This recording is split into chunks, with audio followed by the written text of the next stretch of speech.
It's all-pro tight end Rob Gronkowski. And nothing fuels my patented Gronk spike like all-natural Alberto beef jerky.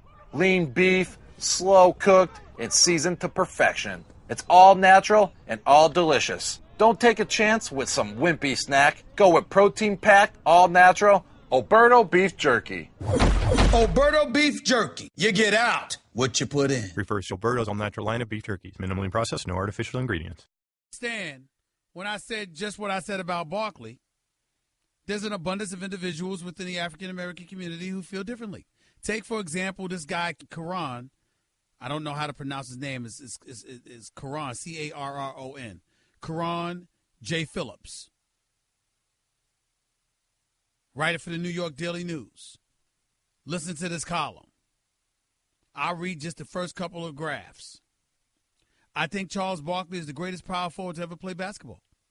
I think Charles Barkley is must-see TV every Thursday night on TNT's Inside the NBA. I also think Charles Barkley is setting black America back every time he opens his mouth to say something completely uninformed, idiotic, and stupid about race relations in this country. Chuck, stop talking. That's what he said. He also went on Tuesday mornings on ESPN's Mike and Mike. Barkley commented on athletes involved in activism and then decided to give his advice on what black America needs to do to make things better. Quote, I think you should go to the White House. It isn't about the person. It's about the office. That's just my opinion. Now, Charles Barkley and I do not agree on that. I do not believe anybody should go to the White House right now with the way this particular president has conducted himself. We ain't talking Republican, Democrat, liberal, conservative, anything. I'm talking about one man who's 71 years old and has been acting like a child, a malignant narcissist. I heard one of the pundits say that the other day. I completely agree with that terminology. A malignant narcissist. I do not agree with Charles Barkley on that. I don't think anybody should go to the White House thinking, oh, it's about the office. No, it ain't. Most of the time it was. Not this time. Not right now. And let me say this for the record, ladies and gentlemen. The few times in my life I've had a conversation with Donald Trump, which, by the way, the last one was right before he announced he was running for the presidency. He has always been incredibly nice to me. Always. I want to emphasize that. When I met Donald Trump, last time I met him was at the Wynn Hotel in Vegas with Mr. Steve Wynn, the owner for the Wynn Hotel. Couldn't have been nicer. Absolutely, positively a gentleman in every way imaginable. God's honest truth. On the phone with him in the past, talking about sports, because I've interviewed him in the past. Absolute gentleman. Absolutely, positively so. That's why I don't get caught up in all the race and the racism and the things that people try to say about him, because I've never seen it from him, ever. Until he had to win an election and felt the need to cater to that element.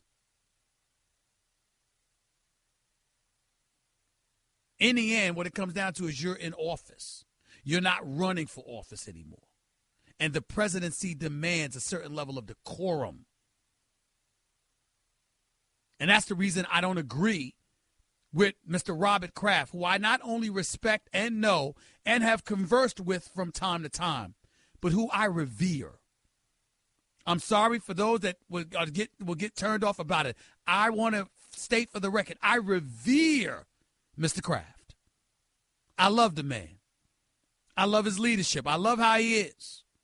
And I respect the hell out of him. And he's a kind man. I talk to him. I know this. But I respectfully disagree with him giving the President of the United States a championship ring. Because I don't think this president deserves it.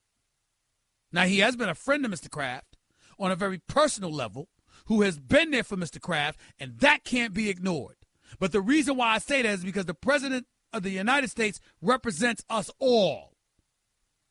And I believe that the job of a president is to be a diplomat and a statesman first. because you're responsible for the imagery of a nation. And how you conduct yourself and how you carry yourself and how you articulate yourself matters. And what I've seen from this president is not indicative of the kind of things Mr. Kraft would celebrate. Because I revere this man and I know him personally. And I'm telling you, he's a good man. And he don't subscribe to the nonsense we've seen.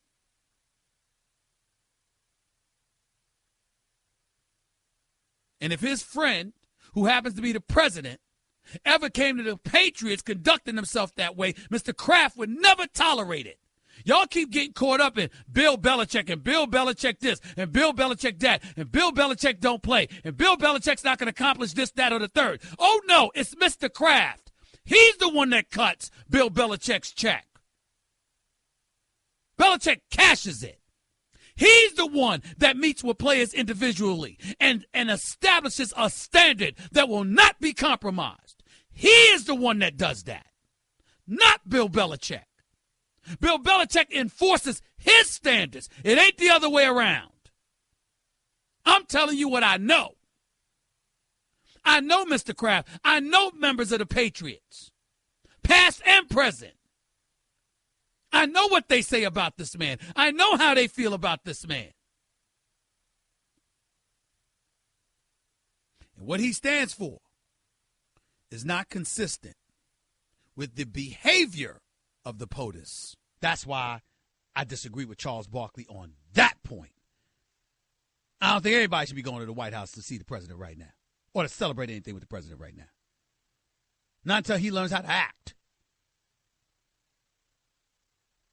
But outside of that, what Karan J. Phillips said, I only respectfully disagree because what did Barkley really say? Saying we got to stand up and be about the business of the mission and what we're trying to accomplish. Not just going off about stuff.